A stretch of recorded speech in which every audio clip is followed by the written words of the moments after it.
I'm Andi Buerger. I'm the Executive Director for Beulah's Place in Redmond, Oregon. What I do is help kids 18 to 23, boys and girls that are at risk and homeless, get off the streets and back into successful independent living. And I do that by helping them finish high school, getting them jobs with my volunteers and my husband. We all work together to make sure that these kids have the chance they deserve to have. And that is my passion, because I know what it's like to come from that background. And my birth mother was a sexual predator, the primary, followed by my birth father. Then they taught my brother to do the same thing, and some cousins and an uncle. There was never any peace, there was never any safety in there, and you never knew who was coming. We were told if we ever told a secret, we would be dead for sure. I went out and sat on a curb and waited for a car to be coming by fast enough to jump in front of it, because I felt being dead would be better than living another day in that house with what was going on. I looked up and I thought, God, if you were out there, because I had heard about God, I didn't really know much about him.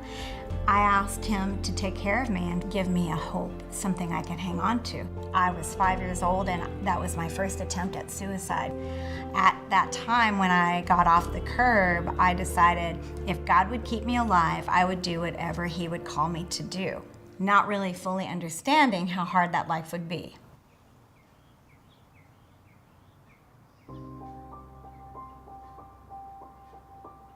I graduated high school with honors, and then I decided I would go to college. I was still mind controlled. Even when sexual and physical abuse stops, there's still other issues with the emotional and mental abuse that has gone on. So I literally did not know until I was about 18 and a half years old that I could go out at night with a friend to a movie and not be raped or mugged or all these other horrible things that my birth mother had ingrained in me. So I chose to make myself good in education. I got my law degree and I went back to business, and I enjoyed using my law in business, and it also set me apart, and it got me indoors like for ABC television and Disney and a lot of places I wouldn't have gotten into otherwise.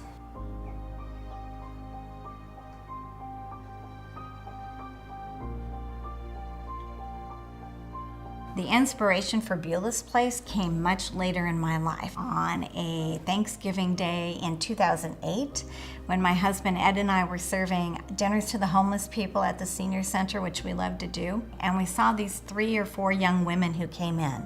They had just had babies, and they couldn't have been more than 17, 18 years old themselves. We decided we had to do something for the youth, at least in Central Oregon.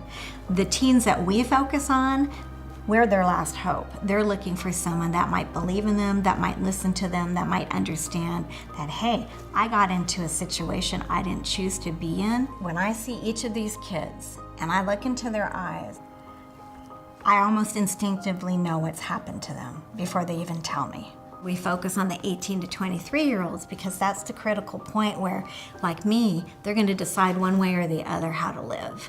And we want them to choose a positive route. Many teens feel like the other person looking at them can't possibly understand who they are, where they've come from. They can't say that about me. At this point in my life, I'm completely blessed, because the same God I cried to say, please let me die, please let them kill me tonight, because no one's hearing the screams, nobody knows what's going on in this family. It's the same God who let me live to help these kids. I would never trade that, ever. 33 kids that we've been able to help, and that's not nearly enough, but you know what? Those 33 kids have a life. They have futures they never knew they would have.